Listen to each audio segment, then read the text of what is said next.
Tamara Green here for A Course in Miracles, lesson number 28. All right, let's start by working with our hands. There's a lot of nerve endings in our fingers and hands. So it's just like an acupressurist or acupuncturist, when you actually work on them, you begin to get the oxygen flowing in your brain especially, but throughout your body. So start with either hand, doesn't matter, your pinky first. And what I'm doing is can you see that? I'm sort of pinching it and twisting it and pinching it so I can really feel the nerve ending there. And then the next one. We never want to hold our breath. Remember that. We're breathing. Good. Pinch, pinch, pinch, pinch, pinch. Pinch, pinch, pinch. And then the thumb. Good. And then we just kind of run down the finger, the whole, thumb and finger back and forth. Good. Good. Now the other one. Pinch, pinch, pinch. The ring finger, the middle finger, the index finger, and the thumb. Good. And then the whole finger. Good. And then in between right in this point here, squeezing, pinching in between the next one and the next one. It's my dog making noise in the background. In between the thumb and the index. Good, the other one. Right here is a very good acupressure point, by the way, if you have a headache. Keep digging in there if you've got a headache. It really helps. And this one. And there you go. Good. Rub. Back of your hand. Shake it out. Okay, let's go to today's lesson number 28. Above all else, I want to see things differently. Today, we're really giving specific application to the idea for today. In these practice periods, you will be making a series of definite commitments.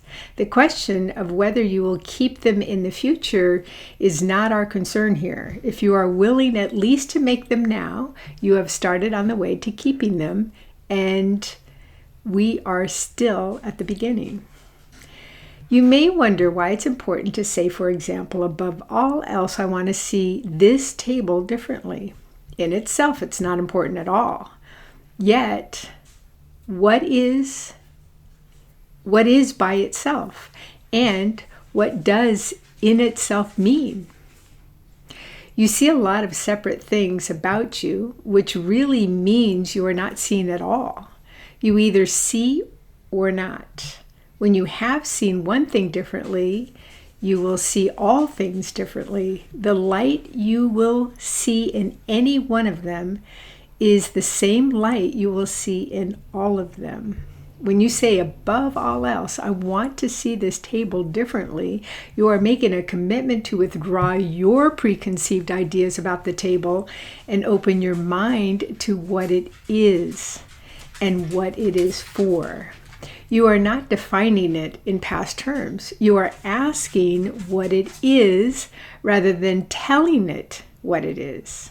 You are not binding its meaning to your tiny experience of tables, nor are you limiting its purpose to your little personal thoughts. You will not question what you have already defined. And the purpose of these exercises is to ask questions and receive the answers. In saying, above all else, I want to see this table differently, you are committing yourself to seeing. It is not an exclusive commitment. It is a commitment that applies to the table just as much as to anything else, neither more or less. You could, in fact, gain vision from just that table if you would withdraw all your own ideas from it and look upon it with a completely open mind. It has something to show you, something beautiful and clean and with infinite value, full of happiness and hope. Hidden under all your ideas about it is its real purpose, the purpose it shares with all the universe. In using the table as a subject for applying the idea for today, you are therefore really asking to see the purpose of the universe.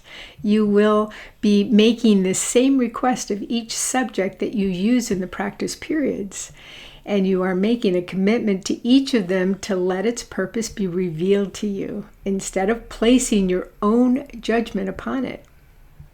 We will have 6 2-minute practice periods today, in which the idea for the day is stated first and then applied to whatever you see about you.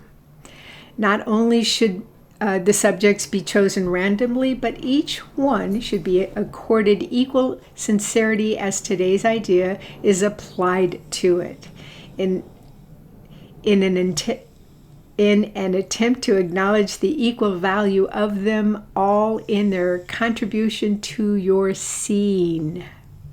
As usual, the applications should include the name of the subject your eyes happen to light on, and you should rest your eyes on it while saying, above all else, I want to see this blank differently.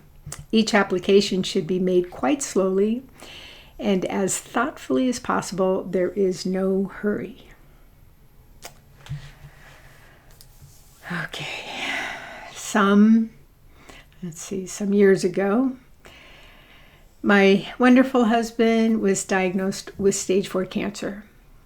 And we would both admit that within the first few weeks of the shock of that diagnosis, we applied quite a bit of meaning to it, and questions and fear and even why us? Why is this happening to us and our family? What's going on here? But it didn't take too long, a couple of weeks. It really didn't take too long for us to begin to see this as an opportunity to see what was going on differently. And I've always admired my husband in so many ways, but this took my admiration for him up to a whole new level of wow. And he was determined to go through the treatment, the chemo, the radiation, the surgery, see it all very differently, and not through the eyes of a victim and this is happening to me, but actually happening for me. And it was, I remember saying to him, or having this discussion with him, how could something that is considered even tragic, to have a stage 4 cancer diagnosis, but how could it all, like the scariest thing that could happen to a family, how could it also be one of the most beautiful things that's happening to us? Because the beauty of it was we showed up very present in each day, each moment. We just showed up and didn't have, any particular attachment to what was going to happen or the future, even a minute from now. We just kept showing up in the present moment.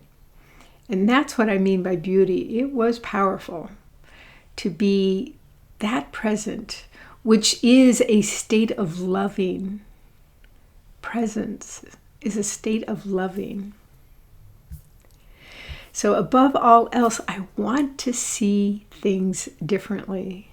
Can you imagine what it would be like to see the same thing that you've been seeing, maybe your spouse or a situation or your job or whatever it may be. And just for today, seeing things differently. Okay, very good. I look forward to seeing you tomorrow for lesson number 29.